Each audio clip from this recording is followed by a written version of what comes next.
We've started a movement within a movement as Women in Sport Africa. That's the name of our show, and I welcome you to a show that shines the light on incredible women, phenomenal women in sport. And we go to the boardroom, we go to the pitch, and of course we go to every little corner where we can find someone that has a story to tell, a story that can change a life. And that's why we call ourselves Wiser, because at the end of the episode, we hope you can take something that you can walk away with that will make you wiser.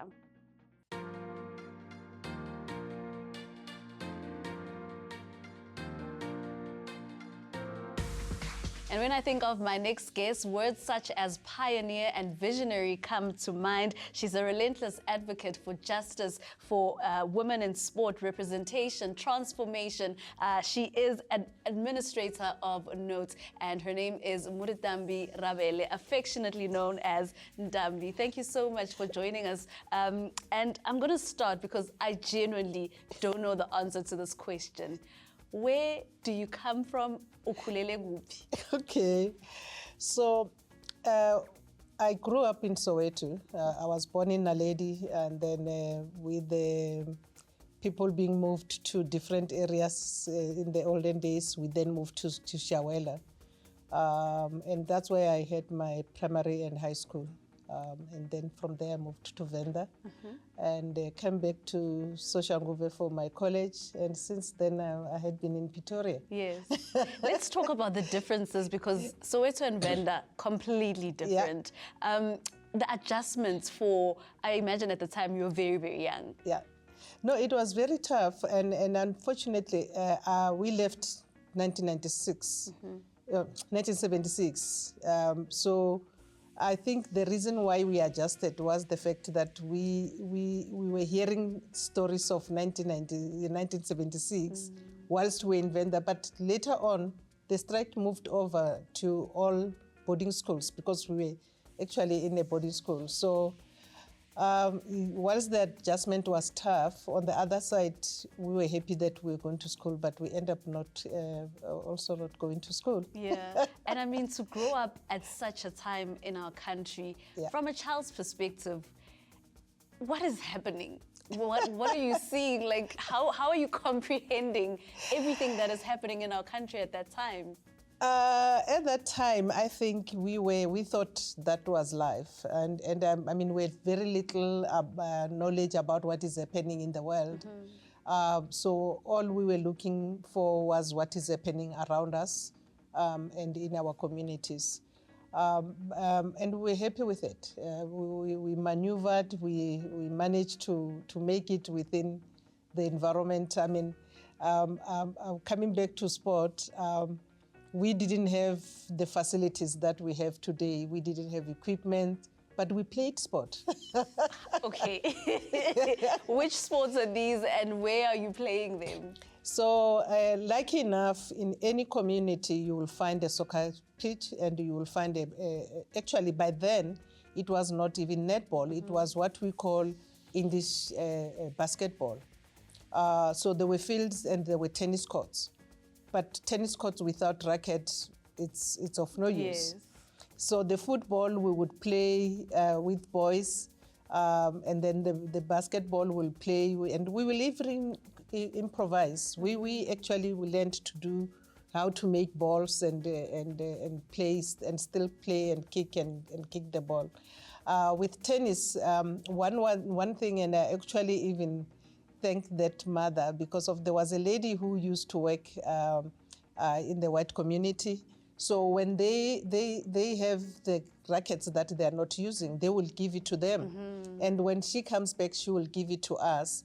And that's how we managed to play tennis. So is that your first introduction to sports, and is that where you fall in love with sports? That's where I fall in love in sport, and actually also by the fact that we didn't have a lot of activities. So the only thing that we'll do is to play games, and sport was one of those games that we will play. And in your household, who are you growing up under? Is there a grandmother, parents? What was the dynamic? Do you have siblings? So I have 5 siblings. I'm the fifth one. The last born, who I won't even say last born today because of she's over 60. I'm sure she's still the last one in character and personality. That's it. We grew up with our cousin sister who was looking after us because of my mother and father were working. My mother was a teacher, my father was a postmaster. And that was our family. I didn't see any of my grandmothers, whether from my mother's side or from my father's side. Mm-hmm. So you mentioned a teacher. Yeah. Is that how you are then also introduced to teaching as a profession? Because I know you were also a physical education teacher. So my journey for teaching was not her journey. One day when I was at high school, still in Shawela, we were supposed to run towards Potchefstroom with a male teacher doing road running. Mm-hmm. And he then decided not to take girls with because of, with road running, you might have girls staying behind. And he was saying he won't be taking girls because of it won't be safe. And immediately that dawned on me that we don't have a female teacher. So immediately then and there, I decided I want one day to be a teacher and come back and make sure that girls can play sport the way they want without any other challenges. And after that, you then pursued a career I pursued that. I remember my parents, when I reached what we used to call JC by then, which was Form 3, they were saying, no, go to school, to college. And they wanted me to go to train for primary schools. Mm-hmm. And I was saying, no, I just want to go to high school because of, through my journey, I then learned that there's physical education. And the only way you will do physical education is when you go for teachers training after matric. Okay. And then I'm persuaded that and I managed to do it. Wow. I'm sure you can tell already that the stories are about to come. Someone that grew up during 1976, a very critical part of our history in the country, but also it's very interesting to learn the sports side of things and what happened then. It is our guest, Muditambi Ravele. When you think of Netball South Africa, Boxing South Africa, wheelchair, she's been in those offices. And when we come back, we dive deeper into her story and get to know her better.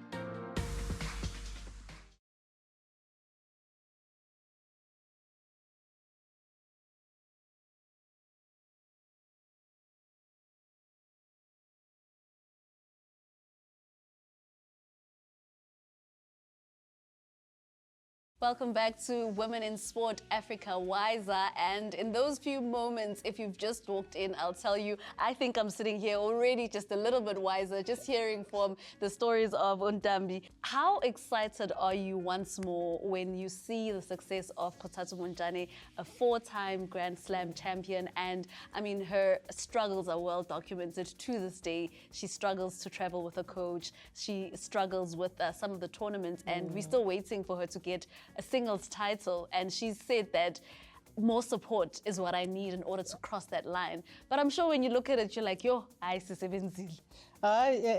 actually excited more because of I understand more about her experience, not only herself, all the wheelchair players, because of as a chairperson of the board at that time, we didn't even have a sponsor, and we had to make sure that from the legal funds that we have, they can actually travel to their international events.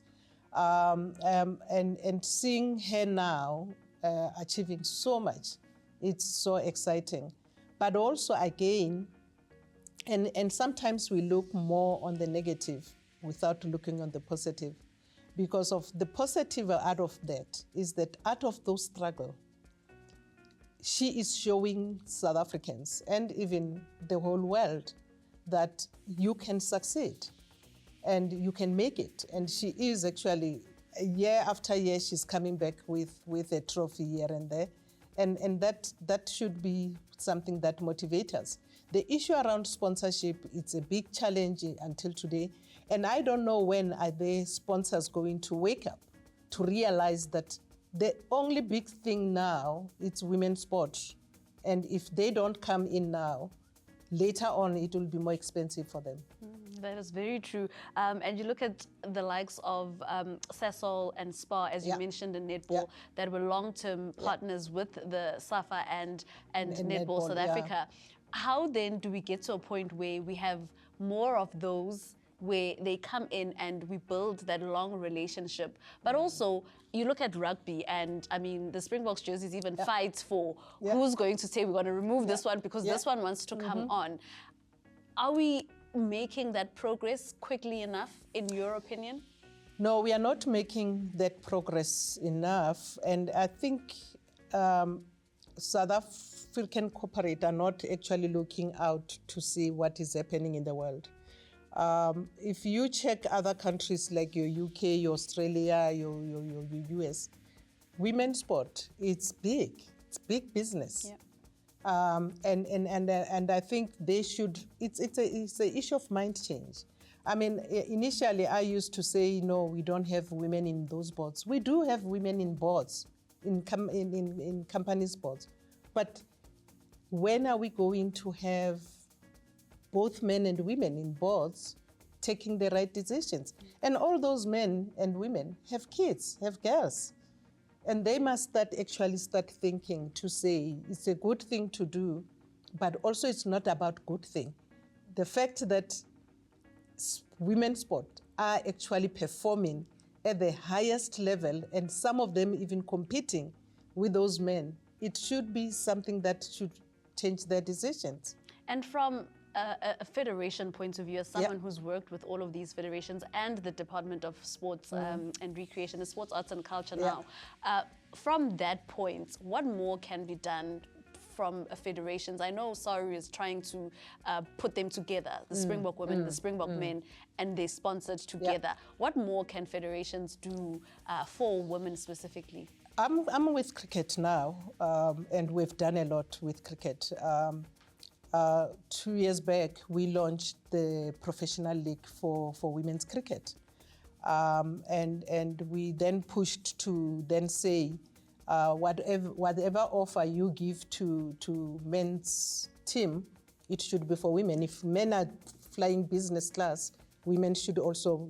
So within cricket now, we have changed the rules in such a way that all things that we offer to men team, we give it to women.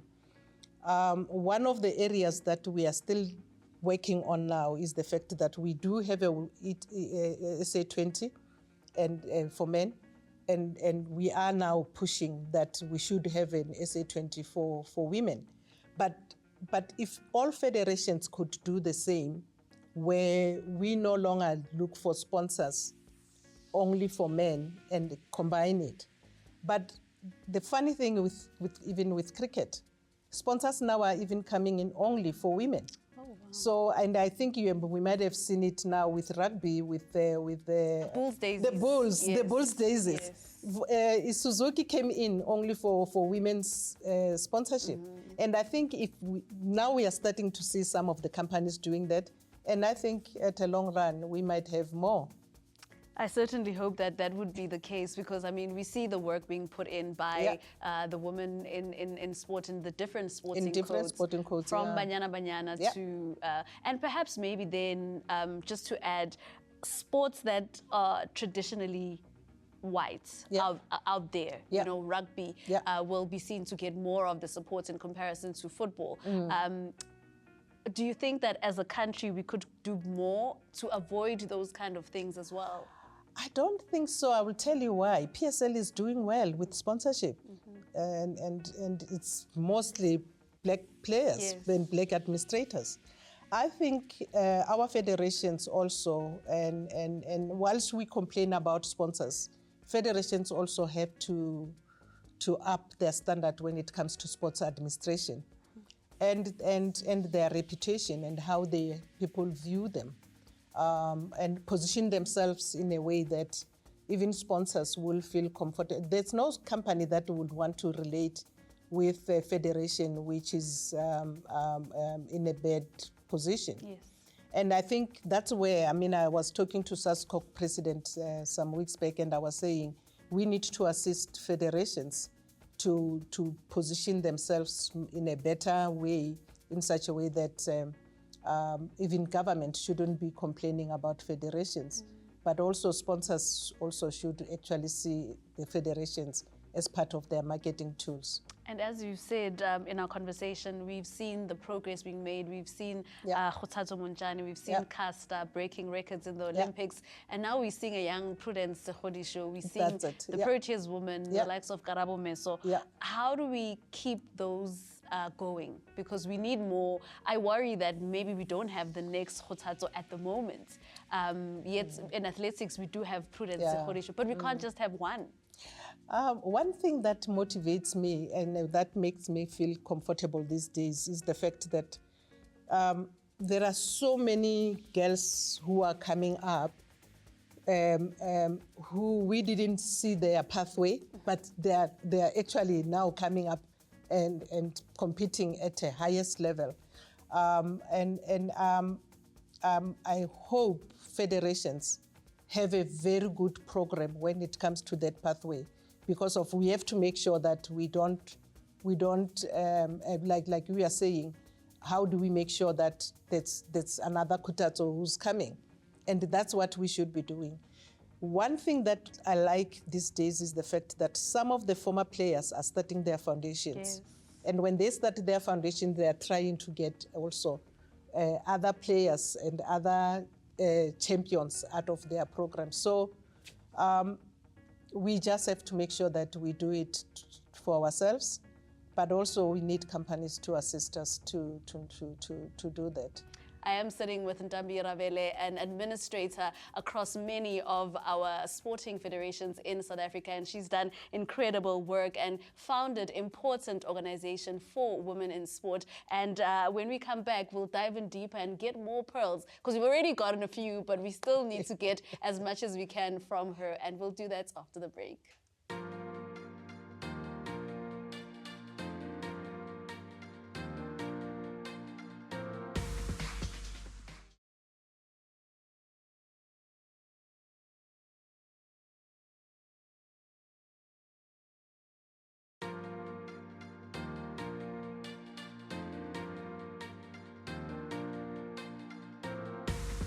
And welcome back to part 2 with our interview with Muditambi Ravele, a game changer. When we say game changer, sometimes these words roll off our tongue, but truly she is a game changer. Looking at the history and how she's made a positive impact when it comes to the history of our country where sports is concerned. And that's why we have such a show, Women in Sport Africa, to tell these stories that are sometimes not told. I learned so much in part 1, and I'm guaranteed that part 2 will also be just as interesting. Muditambi, let's go to your administrative work with the different federations. Netball South Africa, you've worked with Boxing South Africa, Wheelchair South Africa as well. How do you then transition from your earlier days where you are trying to make the change and impact to getting into the different federations? So because I've done physical education, and physical education gives you a broader understanding of different sports, because you have to do different sporting codes so that you can teach kids on those federations. So I managed to actually be part of by then it used to be called SANA, which was a Black Association for netball. And as I was playing, I then realized that majority of the administrators are men, but people playing on the court are women. And when it comes to officiating, it's also male. And I was saying something is not right here. so I approached a lady who, and actually... We approach her. And I love that. I approached the lady who was actually, they put her as a president. I said, you know what, are you feeling comfortable with the situation? And she was saying, you know what, I wasn't, but now that you raise it, I think we should do something. And we started pushing women into administration. So I stopped my playing early because of the fact that we wanted to make a difference in administration. So I managed to go into the structure, and at a long run, I was the vice president to the president. And we did quite well into the unity talks by 92, 93. And then I then moved to Netball South Africa. But by then, I was actually a coach and an umpire of tennis. And actually, I ended up officiating tennis internationally at that time. And whilst I was still busy with my netball, I was a player. Football, I was a player in softball and whatever. But I started actually then saying, in administration, let me focus on these two. And that's how at the end I ended up being zoomed up to netball. After I left the department, because when I joined the department, I had to resign from netball. But when I left the department, they approached me again to say netball is in trouble. It was after the commission. This is which year? It was 1999. Yeah, 1999. And then they were saying, could you assist? I then said, no, that's fine. So that's when I then being appointed as a president. And today it's history because we went in the netball by then had no black player at a national team. And if there is one, it will be a one which is a token. By the time I left netball, it was more than 50% representation of black players. Sure. Sponsors were coming. I mean, SPY is still there today, which came in during my time. We had Discovery, we had Gilbert. So we had more companies coming to sponsor netball. And we started a lot of programs. We started the league. And we made sure that we reach out to all provinces and all districts. And today I'm proud to see netball where it is today. How exciting was it then for you to hear that the Netball World Cup is coming to South Africa? Oh, that was exciting. And I'll tell you why it was more exciting for me, because we tried to host the World Cup before, and government by then didn't have a buy-in. And we couldn't actually raise funds to host it. And this time, because of the minister was a woman at that time when Netball South Africa applied, that minister actually made sure that it is actually budgeted for. And today, we should be excited about that because it's very difficult for especially netball to come to any African country. I mean, the only country that hosted netball now in Africa, it's only South Africa. Yeah. Botswana hosted under 21. But the national had more demand, and we hosted it well. I was there at the Netball World Cup at the Cape Town International Convention Center. It was sort of disappointing, though, to see the amount of black players on courts. I think there was a time when I was watching one of the games and it was Ubongiwe Msomi, Khanyisa Chawane, and maybe one more player, Phumza Maweni. And I felt like, I guess, going back to the work that has been done, why are we here in 2023 at home watching a team that doesn't necessarily represent our country and the work that's been done? Actually, there was a time when netball went down on transformation, and most of us were very disappointed. And I think now they are picking up again, and there are very good players who are showing their hands. And you can see it even in under 21 that there are good players. And actually, it's happening mostly in most federations where you are getting black players. And again, coming back to what I was saying, that when you see other black players on TV or hear them on radio, kids actually are motivated to play sport. Yeah, so there's still lots to hear from you, Muditambi, when it comes to the federations that you've worked with. And I mean, you've already given us so much from the history of South African sport where women are concerned and where we find ourselves today. We still do have challenges like what Caster Semenya has gone through, but at the same time, plenty of success stories. And in part 2 of this conversation with Muditambi, we'll talk about the successes and the milestones milestones that she reached in her career, but of course also helped us as a country reach certain milestones. So that's it for this episode of Women in Sport Africa. We're back again with part 2 with Muditambi Ravele.